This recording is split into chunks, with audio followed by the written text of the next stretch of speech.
So it's pretty easy to tell that we are not in our worship center on 500 Minot Road. We are, you're joining me here in my, what I call my fireplace room. And I'm glad that we can be together for this time. I wanted to get some sort of message out to you, my church family, and anybody else who sees this. Hopefully it will be encouraging. I know some of you were concerned about us not being able to get together to worship. I know some of you were concerned when we were considering going ahead and getting together to worship in the middle of this virus outbreak. I want you to know the decision that we arrived at to suspend our worship services for a few weeks did not come lightly.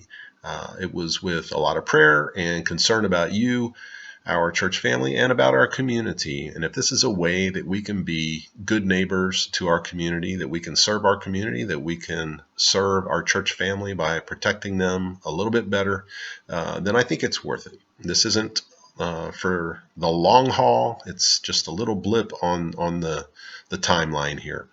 But I do miss being able to be together. This is not quite the same, but we're going to make the best of it here.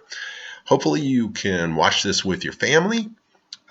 You can watch it with your small group if you're in a small group.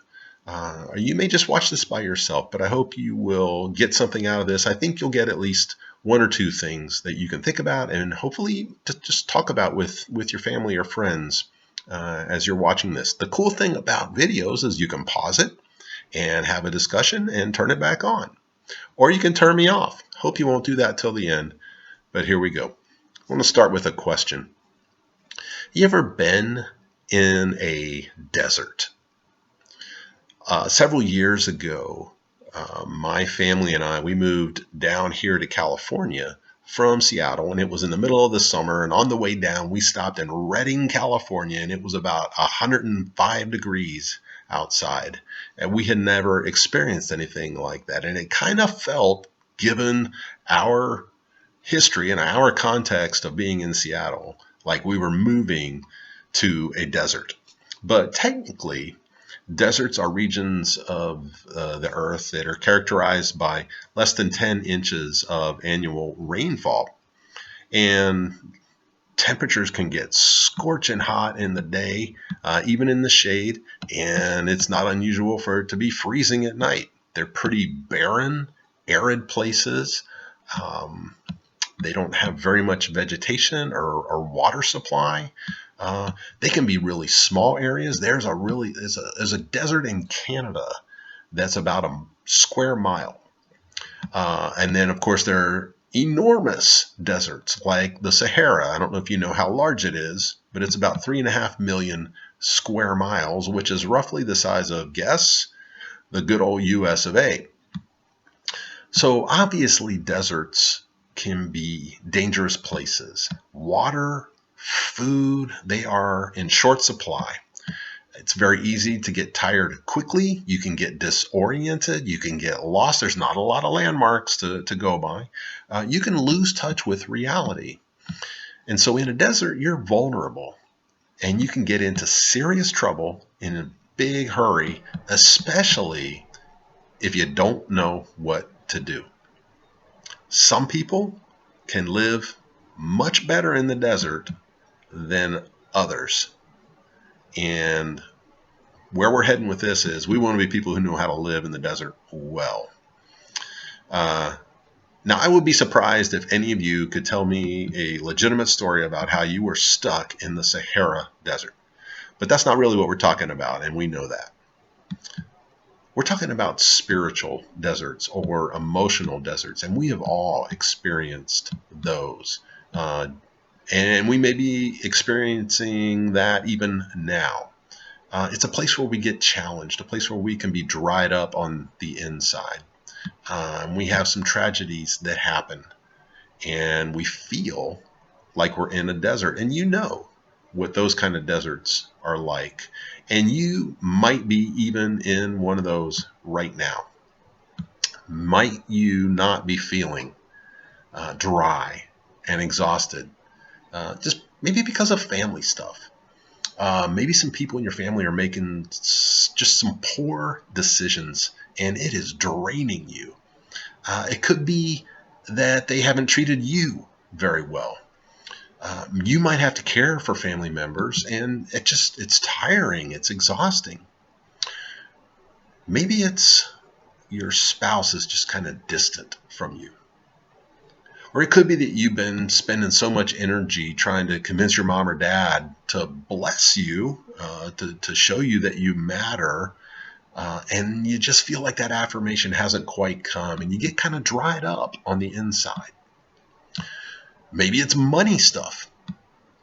You can't have some things or look like some of the people around you, and you kind of resent that. You start to dry up a little bit on the inside. You notice that your car isn't as nice as some other people's. Your furniture or your kitchen or your vacations just don't seem as nice. It could be that you hate having to work all the hours that you do just to make ends meet. Or your job's a drag. It's just not enjoyable. Or maybe it's debt, and debt is just sucking the life out of you. You could be the opposite. You could have lots of money. You could be doing really well and you can buy. But if you're honest with yourself, it's just not really filling you up. You still feel dry on the inside. It might be a personal issues.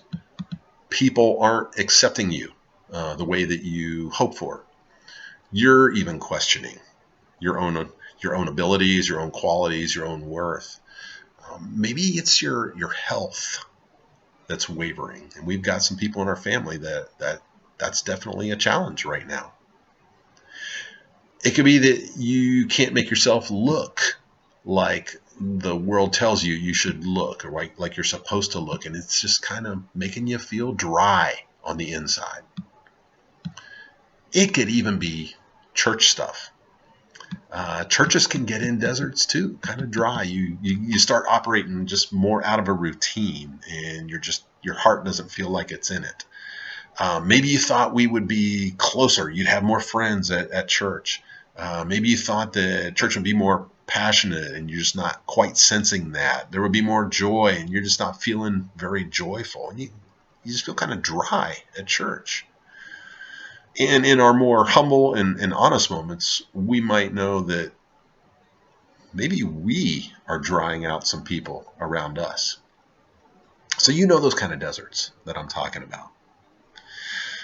And one of the first and most natural questions that pops in our mind is, how do I get out of this?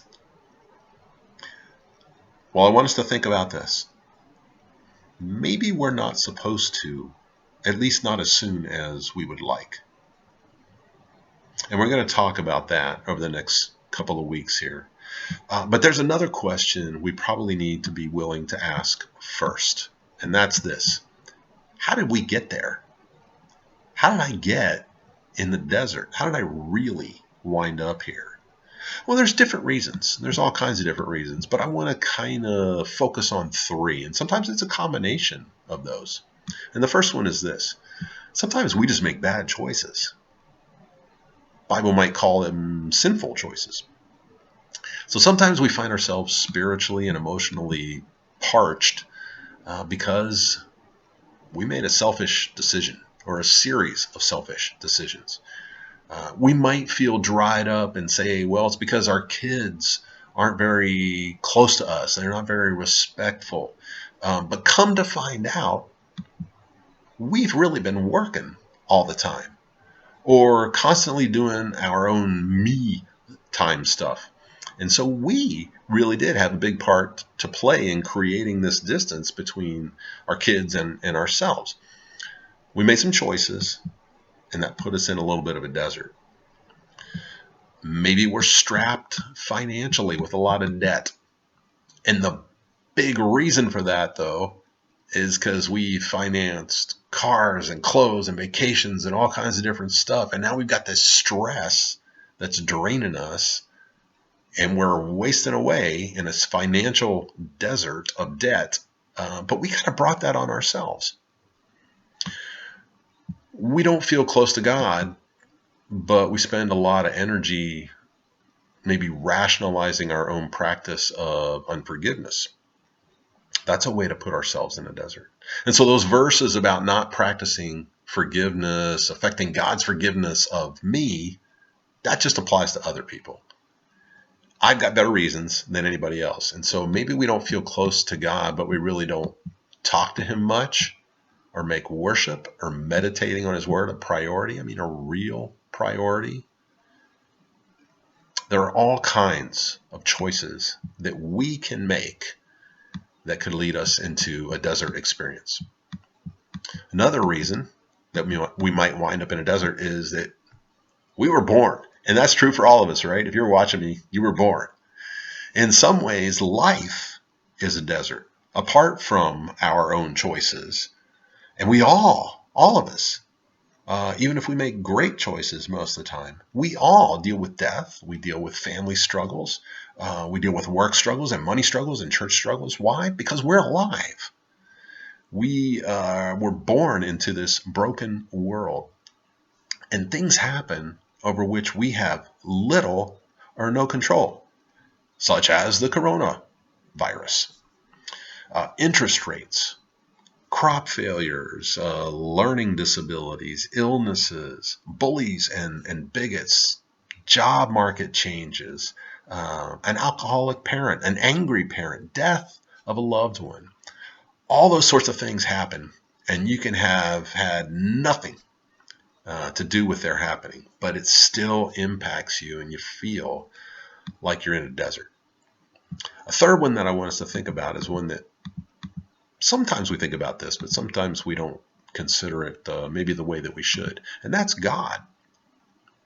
And the section of scripture we're going to look at over the next few weeks comes in Matthew chapter 4. And listen to what he says in the first verse.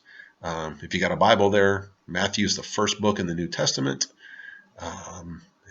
The fourth chapter, first verse, this is what we read. Then Jesus was led by the Spirit into the wilderness. Some versions say the desert. But God's Spirit is leading Jesus there. Why? To be tempted by the devil. And as professing God followers, sometimes, if truth be told, we don't like where our tour guide takes us. So I want to spend a few weeks looking at how Jesus handles the desert, because I think that's really going to help how you and I handle the desert. So would God actually lead you into a desert? Yes, he would. He's been doing stuff like that for a long time. But the question is why? Why would God want to do that? Well, one reason I think might be is to give us a reality check. Back in the Old Testament, in Deuteronomy chapter 8 and verse 2, Moses says that in the Hebrews' case, the people that he is leading from Egypt to the Promised Land, the reason that they were there in the wilderness, in the desert, it was to humble and test them that the true condition of their hearts might be revealed.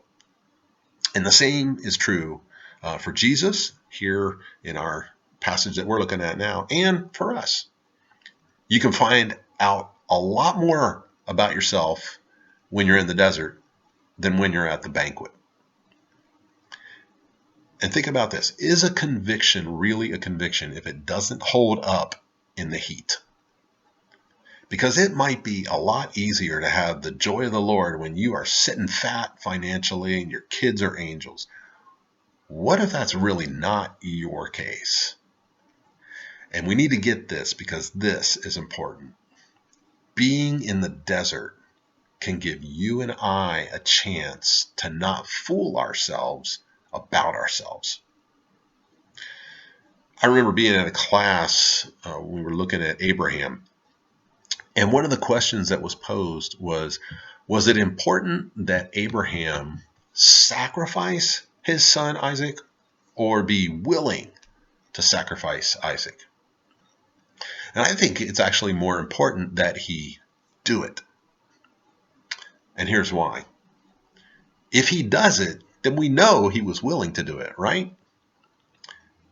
There are all kinds of things I could say that I'm willing to do. I can fool myself about my willingness when I'm at a safe distance from the testing of it.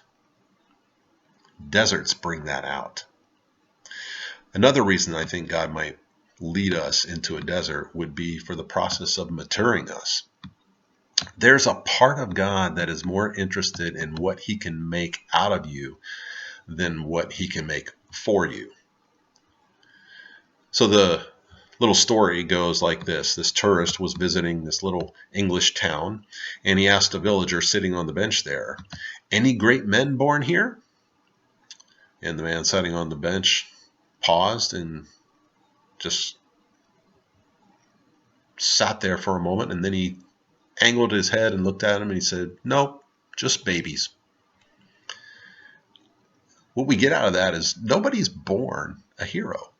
Growth takes time, and often it takes place in the desert. Moses had his own desert experience before he led Israel through theirs, right? During what most people would consider their productive years in their life, Moses, the guy who was formerly raised in privilege, he's tending sheep where? In the wilderness, in the desert. And what God taught Moses, I think, in the school of the desert was how to wait on him. And for all the strain the desert might bring, it affords us the unique opportunity for dependence and for intimacy with God. And maybe that is what God is looking for. Because speaking of Moses in Deuteronomy 32 and verse 10, it says this, "In a desert land he found him, in a barren and howling waste. He shielded him and cared for him. He guarded him as the apple of his eye." In Hosea's prophecy, when God talks about the desert, he refers to the desert as it's a place where Israel had to rely on him, where he could actually court her because Israel knew she needed him when she was in the desert. But whether we wind up in a desert because God led us there or for some other reason, we need to know that God knows how to live in the desert. He's a God who knows how to make good out of difficulty. And so how you and I live and hopefully thrive when we are in those desert times is what we're going to be looking at over the next couple of weeks here. And one critical issue we need to remember is this. The desert is more crowded than we think. Deserts have a way of making us feel alone. Well, we're not. In Jesus's case, the Spirit led Jesus there. And I believe he stayed there with him. Later on, we're going to see that angels show up in the desert to minister to Jesus. So when we are in those places, we have God's Spirit in us. We're not alone in those emotional deserts. But somebody else also shows up in the desert, Satan. We need sustenance in the desert. And what does Satan do? He offers refreshment. And he is not unskilled in his marketing. He knows his business well. He's always trying to block God's purposes. So even though it looks like relief to us, it's not. On the one hand, Jesus is strong and focused because he's been in communion with God. But on the other hand, he's been without food and water for a long time. And his body feels it. His emotions feel it. He's passionate about people believing him. He has some desires there. And Satan comes, and as we will go through these stories, what does he do? He appeals to the desires that Jesus already has. And Satan will come at us anytime, anywhere. If you're doing great spiritually, he'll still come. If you're doing lousy, or life has kind of dealt you some really tough cards, he will come. He is absent of compassion. He doesn't mind hitting below the belt when your guard is down. He doesn't mind throwing low blows. He has no ethics at all of what we kind of think ought to be a fair fight. Satan's not interested in fair fights. And he will come at you in the desert, and he is absolutely unmerciful. We're going to see the kind of relief that he offers over the next few sessions here. But I want to jump to the end of the story before we go back in the coming Sundays and look at what is offered and how Jesus responds, because I want to see what the end result is. So down in verse 11 of chapter 4, we read this: "Then the devil left him, and angels came and attended him." Luke, in his gospel, tells us that Satan left until a more opportune time. So Satan leaves for a while, angels minister, and Jesus moves to the next desert experience of his life, but he does it more empowered.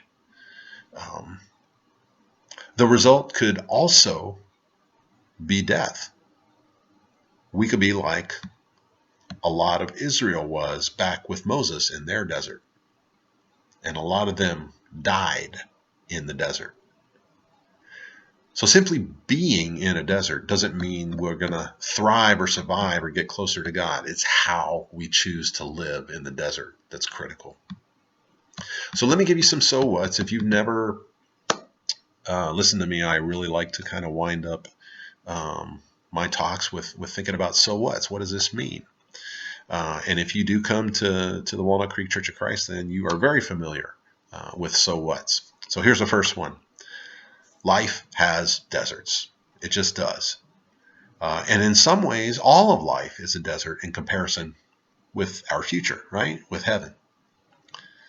And there's a big danger, though, for me in not recognizing if I'm really in a spiritual or an emotional desert when I really am. If I'm pretending like I'm not when I really am, that's a danger. If you were in the Sahara but didn't realize it, I don't know how that could happen. Or you just didn't want to admit it. And that usually comes out, I'm fine. You know, when something is going bad in our life, I'm fine. Don't worry about it. I'm strong. You can die. Well, that can happen spiritually too. Another so what? Refreshment is always offered by more than one source. Just because something makes the desert more bearable in the moment, it doesn't mean that it came from God. So we have to be willing to have some honest assessment about where you tend to find relief in our deserts. Another so what? I believe that Jesus knows how to live in the desert, how to thrive in the desert. And if you think about it, we started by talking about how, my family, we moved from Seattle down to California here, where anybody who did that might think that they were going to a desert because of what they were used to. So in a sense, if you think about it, all of Jesus's 30 years on the earth was a desert compared to heaven. And so if we want to know how to truly thrive in a desert, because I believe Jesus thrived, I believe he's the one who knows how to live life best, then we need to look at him because he has done it. Then another so what? The last one. Perseverance, character, and hope really can be born in the desert. Jesus' brother James says in chapter 1 of his letter, he says, "Consider it pure joy, my brothers and sisters, whenever you face trials of many kinds, because you know that the testing of your faith produces" what? Perseverance. And let perseverance finish its work. Why? So that you could be mature and complete, not lacking anything. That would be a good feeling, right? Paul even tells the church in Rome that hope can come through desert experiences. And I think God can effect some amazing transformations within us only through desert experiences, if we will stay in step with him and try to live in the desert the way that Jesus did. And none of us are maxed out on those qualities, right? Of perseverance and maturity and completeness. None of us is maxed out on character and hope. Um, we're not too bloated with those things. We can always have more of those. I don't think God's close to being finished with our development. So that's what I want us to look at over the next couple of weeks here as we get together. In lieu of meeting in our worship center, we'll get together on here, and hopefully this will be good for you, and you'll get some things that you can share with some other people. Wanted to ask you to pray about a couple of things in our church family. I got a call from Doris. I spoke with her a little bit earlier today, and her facility there at Byron Park sent her to Kaiser Hospital because her sodium was really low. They were afraid that she may have had a stroke, but she's there hoping to get released tomorrow and go back home. But let's be praying for her. As always, we want to pray for Lauren for healing. We want to pray for her to experience joy and comfort and peace in spite of all of the bad news going on around her. If anybody's in a desert right now, it is Lauren and her family. And we want to walk with them in that desert. They are not alone. They have us. They have God and His Spirit. But we are going to be the flesh and the voices that they can hear more readily. I want you to be also praying for my wife, Alice. She continues her chemo treatments. She's doing pretty well. It's a bit of a grind, but she's marshaling forward. And we just appreciate the love and prayers that you guys have offered on her behalf. Nancy continues to recover and convalesce at home. I know I'm probably missing some people. But let's take this time where we are not going to be together in our worship center to pick up the phone and just call some people. If you don't have their number, you can contact me and I'll get that number for you. And let's just stay in touch through our phones, through our emails, through our texts. We can still get together with each other. We want to encourage good practices with this virus going around. But smaller groups are great to get together and encourage each other and just share the love that God's put within us with each other. Thank you for being here. I want to pray. God, thank you for this time that we could be together, those names that we have lifted up to you and shared with each other. We just pray your blessing upon them. I want to pray for us as we try to navigate through this uncharted territory of cyber worshiping and dealing with this virus. We pray for the effects to be minimal with concern to the virus and maximum with concern to your Spirit and how we just keep trying to walk with you as we deal with this. Thank you for loving us, for being our God. Thank you for our church family, God. Help us to stay connected. We love you, and it's in your name, Jesus, we pray. Amen. Thank you guys for being here. I will see you again next Sunday. I know I'll see some of you during the week, but we'll try this again next Sunday. God bless you guys.